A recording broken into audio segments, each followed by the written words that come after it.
Vadodara ward number 9માં ગોરવા આઈટીઆઈથી Narayan garden રોડને મળ્યું જય શ્રી રામ માર્ગ। વડોદરા મહાનગરપાલિકા દ્વારા ઇલેક્શન વોર્ડ નંબર 9 વિસ્તારમાં ગોરવા આઈટીઆઈથી સૂર્યા સોસાયટી થઈ સપનાના વાવેતરથી નારાયણ ગાર્ડનને જોડતા મુખ્ય માર્ગને જય શ્રી રામ માર્ગ નામ આપવામાં આવ્યું છે। આ અંગેનો ભવ્ય નામાંકન કાર્યક્રમ ગોત્રી લક્ષ્મીપુરા રોડ પર આવેલ લોટસ પ્લાઝા ખાતે યોજાયો હતો। કાર્યક્રમની શરૂઆત ભગવાન શ્રી રામની પ્રતિમાને પુષ્પાંજલિ અર્પણ કરી દીપ પ્રાગટ્ય સાથે તકતીનું અનાવરણ કરીને કરવામાં આવી હતી। ઉલ્લેખનીય છે કે વોર્ડ નંબર 9ના યુવા કોર્પોરેટર શ્રી રંગ રાજેશ આયરે દ્વારા જુલાઈ 2024માં મ્યુનિસિપલ કમિશનરને રજૂઆત કરવામાં આવી હતી કે અયોધ્યામાં ભગવાન શ્રી રામની પ્રતિમાની પ્રાણ પ્રતિષ્ઠા થયા બાદ આ માર્ગને જય શ્રી રામ માર્ગ નામ આપવામાં આવે। આ પ્રસ્તાવને મહાનગરપાલિકાની સામાન્ય સભામાં મંજૂરી મળ્યા બાદ આજે વિધિવત રીતે નામાંકન કરવામાં આવ્યું હતું।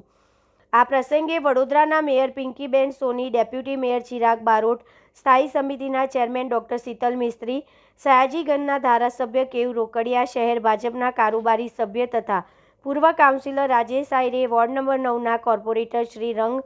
આયરે, નરસિંહ ચૌહાણ, સુરેખાબેન પટેલ, ઉમિશા વસાવા તેમજ વોર્ડ નંબર 8ના કાઉન્સિલર, વોર્ડ પ્રમુખો, કાર્યકરો અને વિસ્તારના અનેક અગ્રણીઓ ઉપસ્થિત રહ્યા હતા। કાર્યક્રમ દરમિયાન હાજર મહાનુભાવોએ નવા નામાંકન બદલ આનંદ વ્યક્ત કર્યો અને વિસ્તારના વિકાસ માટે મહાનગરપાલિકાની કામગીરીને બિરદાવવામાં આવી હતી। જ્યારે રામ મંદિરને જ્યારે 2 વર્ષ પૂર્ણ થઈને ત્રીજા વર્ષની જ્યારે વર્ષગાંઠ ઉજવી રહ્યા છે ત્યારે તમામ હિન્દુ ધર્મના તમામ ભારત વર્ષના તમામ લોકોને આજના દિવસે હું ખૂબ ખૂબ શુભેચ્છા પાઠવું છું કે આજે અમારા વિસ્તારની અંદર માનનીય મેયર શ્રી, માનનીય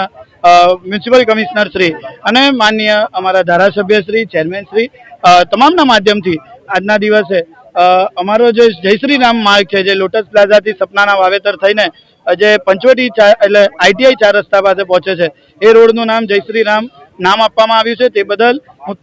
સૌનો ખૂબ ખૂબ આભાર માનું છું અને આજના દિવસે આવેલા અમારા તમામ વડીલો છે, ભારત માતા મંદિર અને જય શ્રી રામ અમારા જે ઉંડેરા ખાતે મંદિર આવેલું છે તેમના પણ મહારાજ શ્રી અહીંયા આવ્યા છે, તો તે બદલ હું સૌનો નતમસ્તક વંદન કરીને આજના દિવસે આ રોડના નામકરણ માટે સૌનો ફરીથી એક વખત ખૂબ ખૂબ આભાર માનું છું।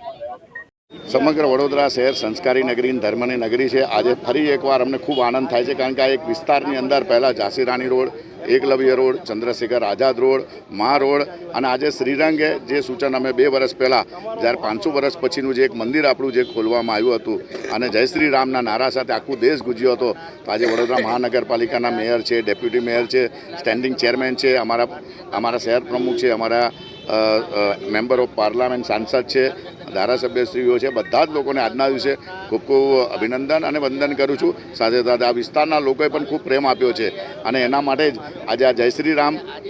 શ્રી રામ આજે 2 વર્ષ એમને પૂર્ણ થાય છે। 2 વર્ષ પહેલાં એક દરખાસ્ત હતી, ફક્ત 24 કલાકની અંદર કોર્પોરેશન દ્વારા આ દરખાસ્ત મંજૂર કરીને આજે નામ મૂકવામાં આવ્યું છે। આવી જ રીતના અમારો ક્ષત્રિય વિસ્તાર છે જે દશામા મંદિરથી સીધો લક્ષ્મીપુરા સ્મશાન જાય છે, જ્યાં અમારા દરબાર અને ક્ષત્રિયોની વસ્તી છે, ત્યાં પણ એક મહારાણી પદ્માવતી નામ પણ આપ્યું છે, એ પણ ટૂંક સમયમાં એનું પણ આ જ રીતના થશે। સર્કલો પણ અમે ડિમાન્ડ કરેલી છે, ત્યાં સર્કલ સ્વામી વિવેકાનંદ સર્કલ બને, જય શ્રી રામ સર્કલ બને, આવી રીતના મહારાણી ક્ષત્રિય છે એવા ચોક બને, તો બધા જ જેને દેશ માટે, જેને સમાજ માટે કામ કર્યું હોય અને જેના આશીર્વાદ છે એવા જય શ્રી રામના જે રોડનું જે નામ થયું છે, કારણ કે આજના દિવસે 500 વર્ષ જૂનું મંદિર આપણે જ્યારે ખોલવામાં આવ્યું તો ખૂબ ખૂબ વંદન કરીએ છીએ અને સૌ લોકોને અભિનંદન પાઠવીએ છીએ। જય શ્રી રામ।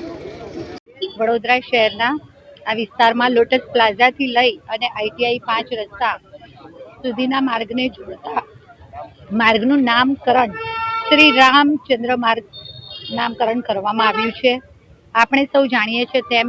આદરણીય વડાપ્રધાન શ્રી નરેન્દ્રભાઈ મોદીજીએ જ્યારથી તેમનો પદભાર સંભાળ્યો છે ત્યારથી આપણી ધાર્મિક પૌરાણિક સંસ્કૃતિ હોય કે આપણો સાંસ્કૃતિક રાષ્ટ્રવાદ હોય, આપણે સૌને સીધા જોડાણની તક આપી છે। ત્યારે અમારા વડોદરા શહેરના વોર્ડ નંબર 9ના કાઉન્સિલર એવા શ્રીરંગભાઈ આયરે દ્વારા આ માર્ગને ભગવાન શ્રી રામના નામે નામકરણ કરવાનું એમના દ્વારા સૂચન કરવામાં આવ્યું હતું। વડોદરા મહાનગરપાલિકામાં